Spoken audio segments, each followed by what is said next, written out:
नमस्कार, आप देख रहे हैं इंडिया 360। आपके साथ मैं हूं अंजना ओम कश्यप। चाचा भतीजे की जंग थम नहीं रही है उत्तर प्रदेश में और अब शिवपाल यादव ने कहा है कि अगर मैं मंत्रिमंडल में नहीं हूं तो मैं फिर मुख्यमंत्री के अधीन नहीं हूं।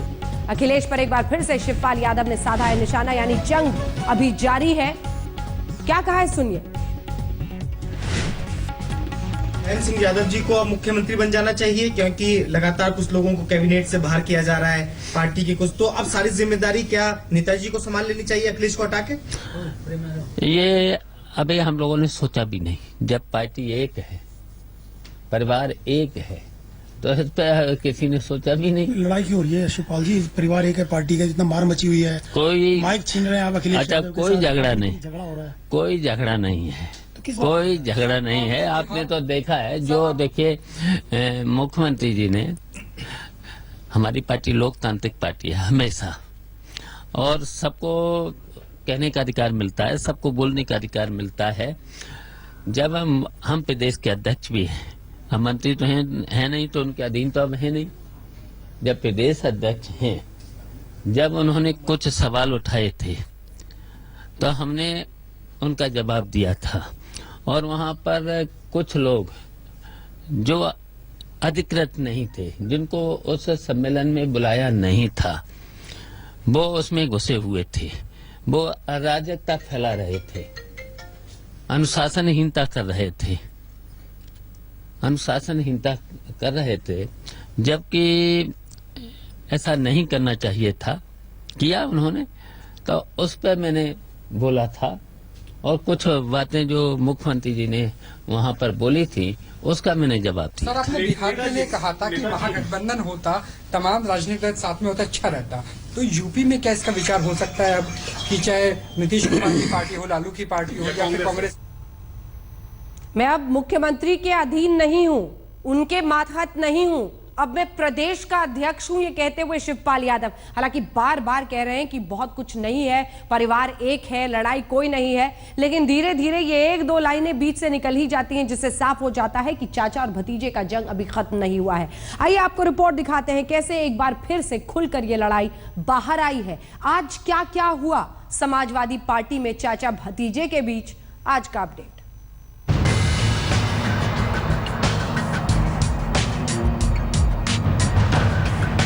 द ग्रेट पॉलिटिकल सर्कस प्रदेश, माफ कीजिएगा, उत्तर प्रदेश में एक बार की लगा कि सियासी तूफान के बाद शांति छाने लगी है, लेकिन इस वक्त ऐसा सोचना भी गलत है, क्योंकि मुख्यमंत्री अखिलेश के करीबी मंत्री पवन पांडे को शिवपाल यादव ने पार्टी से ही निकाल दिया। दूसरी तरफ शिवपाल यादव ने मंत्रिमंडल से हटाए जाने के बाद सरकारी बंगले को खाली कर दिया है। शिवपाल के बंगले से उनका नेम प्लेट हटा दिया गया है। और चौथी बड़ी खबर है कि अखिलेश ने राज्यपाल राम नाईक से मुलाकात की, वो भी विधायकों की बैठक बीच में छोड़कर। रह रहकर उत्तर प्रदेश के सियासी ज्वालामुखी से घटनाओं के रूप में आग और लावा निकल रहा है। उत्तर प्रदेश समाजवादी पार्टी अध्यक्ष के नाते शिवपाल सिंह यादव ने मुख्यमंत्री के करीबी और वन राज्य मंत्री पवन पांडे को पार्टी से बर्खास्त कर दिया, क्योंकि उन पर एमएलसी आशु मलिक को चांटा मारने का आरोप लगा था। हालांकि पवन पांडे ने शिवपाल के खिलाफ मोर्चा खोलते हुए ताउम्र पार्टी की सेवा करने का ऐलान किया है, और अखिलेश ने भी उन्हें अभी मंत्रिमंडल से नहीं हटाया है। पार्टी कैसे माननीय प्रदेश अध्यक्ष जी के कागज के पन्नों पर लिखने से या बोलने से मैं हट जाऊंगा? मैं आखिरी दम तक समाजवादी पार्टी में रहूंगा, और माननीय मुलायम सिंह जी का जिंदाबाद, श्री अखिलेश यादव जी का जिंदाबाद लगाऊंगा, श्री अखिलेश यादव जी के किए गए कामों को जन जन तक पहुंचाऊंगा। सरकार में खींचतान पर बीजेपी ने तो राष्ट्रपति शासन की मांग कर दी है। अब ये वार जो चल रहा है वो थमने वाला नहीं। ऐसी स्थिति में उत्तर प्रदेश की सरकार को भंग कर देना चाहिए। नौकरशाही भी इस समय शांत बैठी हुई है, वो भी कोई काम नहीं कर रही है, तो अब राष्ट्रपति शासन के अलावा और कोई रास्ता बनता नहीं। हाईकोर्ट पहले से ही सरकार से जवाब तलब कर चुकी है। अब समाजवादी पार्टी में मचे कोहराम के बीच सीएम अखिलेश यादव ने राज्यपाल से मुलाकात की, राजनीतिक हालत के बारे में जानकारी दी। कुल मिलाकर उत्तर प्रदेश की समाजवादी पार्टी में किसकी ताकत कितनी है, यही साबित करने की कोशिश हो रही है। लखनऊ से बालकृष्ण और कुमार अभिषेक और फैजाबाद से बनवीर सिंह के साथ आज तक ब्यूरो। और अब रुख सीधे बिहार का करते हैं।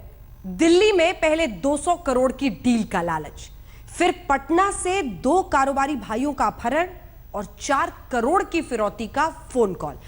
हालांकि नतीजा 3 किडनैपर्स की गिरफ्तारी के रूप में सामने आया। अब इसका नक्सल कनेक्शन सामने आ रहा है। ये पूरी रिपोर्ट देखिए।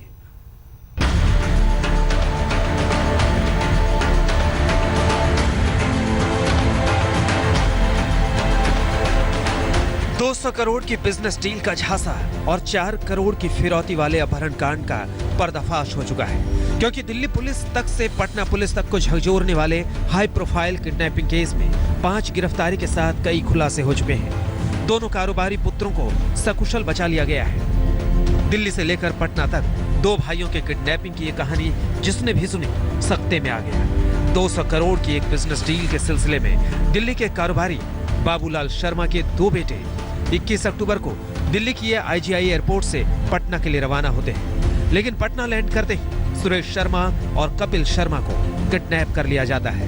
मामला हाई प्रोफाइल था, लिहाजा पटना पुलिस ने एसएसपी मनु महाराज की अगुवाई में 4 दिन बाद बिहार के लखीसराय के श्रृंगी ऋषि जंगल से 3 आरोपियों को दबोचने के अलावा दोनों भाइयों को बचा लिया।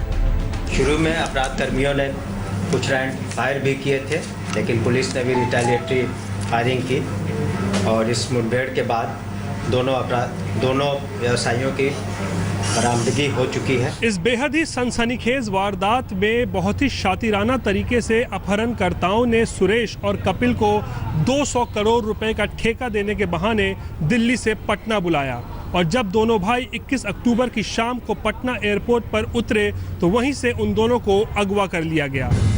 हालांकि अभी तक इस असल किडनैपिंग कांड के मुख्य आरोपी को पुलिस हथकड़ी नहीं पहना पाई है।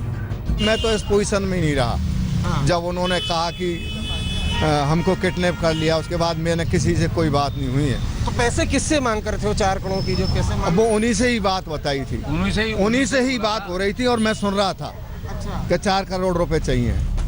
मूल रूप से लखनऊ के रहने वाले दिल्ली के इस कारोबारी के बेटे के साथ हुई किडनैपिंग की ये कहानी चौंकाती जरूर है। इस वक्त हम दिल्ली के बदरपुर इलाके में मौजूद है। दरअसल यही वो घर है जहां पर कपिल और सुरेश रहते हैं अपने परिवार के साथ। उनका 21 तारीख को पटना में किडनैप हो गया था। इस सिलसिले में पुलिस ने 5 से ज्यादा लोगों को पकड़ा है। बिहार पुलिस यानी पटना पुलिस ने, साथ साथ दिल्ली पुलिस ने, और ये आप घर से देख सकते हैं दरअसल यहाँ पूरा परिवार रहता है।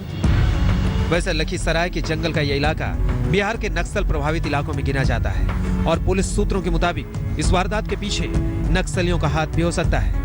दिल्ली से अरविंद ओझा और पटना से रोहित कुमार सिंह के साथ सुजीत कुमार, लखीसराय, आज तक। दिल्ली से नोएडा और नोएडा से दिल्ली जाने वालों के लिए दिवाली का टोल फ्री तोहफा मिला है, क्योंकि इलाहाबाद हाई कोर्ट से डीएनडी फ्लाईवे पर टोल खत्म करने का फैसला आया है। यहां से हर रोज तकरीबन 2 लाख गाड़ियां गुजरती हैं और याचिकाकर्ता की दलील थी कि सालों पहले ही टोल की लागत को वसूला जा चुका था।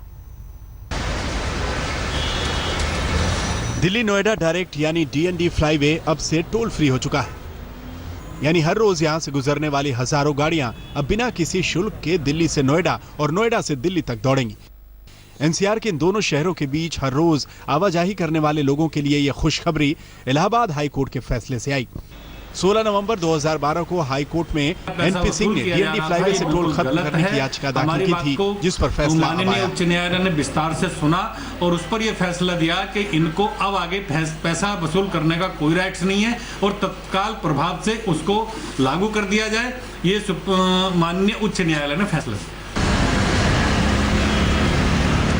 दरअसल 2001 में डीएनडी पर वाहनों की आवाजाही शुरू हुई। इससे पहले इसको बनाने के लिए नोएडा प्राधिकरण और नोएडा टोल ब्रिज कंपनी के बीच समझौता हुआ था। यहाँ कार और जीप से एक बार में 28 रुपए और दोपहिया वाहनों से 12 रुपए वसूले जाते थे। 9.2 किलोमीटर लंबे और 8 लेन वाले डीएनडी से हर रोज तकरीबन 2 लाख गाड़ियां गुजरती। 407 करोड़ की लागत से बने डीएनडी टोल पर बीते 15 सालों से भी ज्यादा समय से टोल वसूली हो रही, जबकि फ्लाईवे की वास्तविक लागत पहले ही वसूल हो चुकी है। वहीं नोएडा टोल ब्रिज कंपनी की ओर से कोर्ट में दलील दी गई कि नोएडा अथॉरिटी से 30 वर्षों तक टोल वसूल करने का एग्रीमेंट हुआ।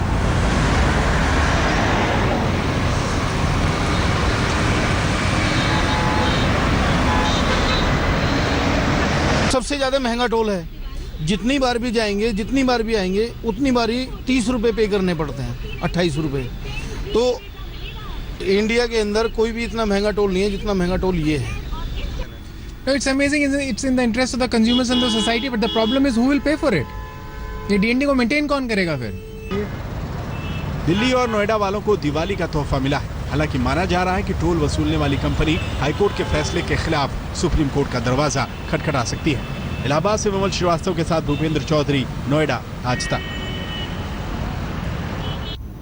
हेमा मालिनी को लेकर लालू यूं तो कई बार चुटकी लेने वाले बयान दे चुके हैं, मगर इस बार तो लालू ने बिहार की जनता और मीडिया के सामने यह साबित करने में कोई कसर नहीं छोड़ी कि वो हेमा मालिनी के जबरा फैन हैं। दिवाली से पहले सांस्कृतिक कार्यक्रम द्रौपदी नृत्य नाटिका में हेमा मालिनी की परफॉर्मेंस थी। स्टेज के ठीक सामने लालू यादव बैठे मुस्कुरा रहे थे, क्योंकि यहाँ पर वो बीजेपी सांसद हेमा मालिनी नहीं बल्कि अभिनेत्री हेमा मालिनी के फैन बनकर बैठे थे। वो मंच पर आए और माइक संभालते ही अपने दिल की बात कह दी। दुनिया भर में हेमा जी को बड़े लोकप्रियता के साथ जाना जाता है, आदर के साथ हम लोग जानते हैं।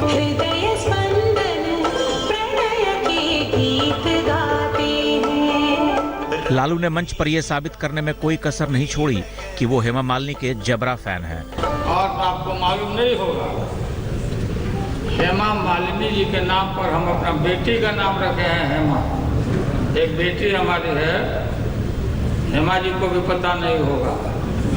आज हम उनको बता देंगे कि आपको इतना प्यार करते हैं हम लोग। बेटी का भी नाम रख दिया है। पटना के एसके मेमोरियल हॉल में हुए सांस्कृतिक कार्यक्रम के दौरान सिर्फ लालू का ही नहीं बल्कि बीजेपी सांसद शत्रुघ्न का भी अलग अंदाज दिखा। मोस्ट एलिजिबल बैचलर आपके सामने बैठा हुआ है। अभी तक 50,000 से ज्यादा लड़कियों ने अप्लाई कर दिया है। मैं समझता हूँ अगले कार्यक्रम में आऊंगा तो ये संख्या बढ़ के 5 लाख से 50 लाख तक हो जाएगा। जाहिर है यहाँ मामला सियासत का नहीं बल्कि फिल्मी सितारे के फैन होने का है, और लालू ने यह साबित कर दिया कि वो हेमा के जबर यानी जबरदस्त फैन है। राजेश कुमार, पटना, आज तक। और इसी खबर के साथ इंडिया 360 में इतना ही, लेकिन ब्रेक के उस पार विशेष पेशकश, बंकर में कैद जिंदगी। देखते रहिए आज तक।